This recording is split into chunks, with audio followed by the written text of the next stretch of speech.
In today's video, I'm going to teach you how to use the calendar view. The calendar view is perfect when you want to see your work laid out over real dates so you can spot busy days, understand weekly capacity, and plan the month at a glance.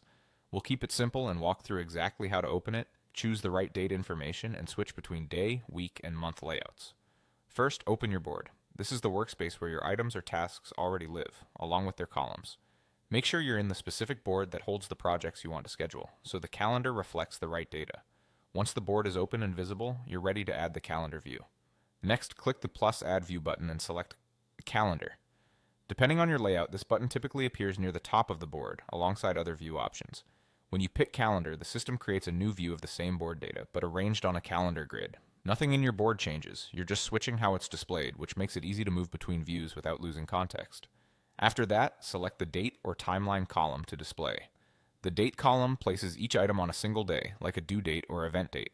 The Timeline column spans items across multiple days, which is helpful for longer tasks or phases. If your board has more than one date-related column, choose the one that best represents when the work should appear on the calendar. This choice tells the calendar view exactly how to plot each item.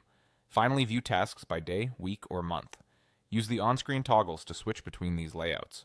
The day view is great for focusing on a single date in detail. The week view shows a balanced snapshot of activity across the next 7 days. The month view gives you the big picture, revealing patterns and upcoming peaks.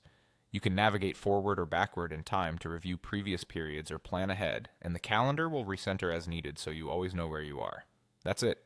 Open your board, add the calendar view, choose the date or timeline column, and then pick day, week, or month to see the schedule you need. With these essentials, you can confidently manage timelines and keep every deadline visible.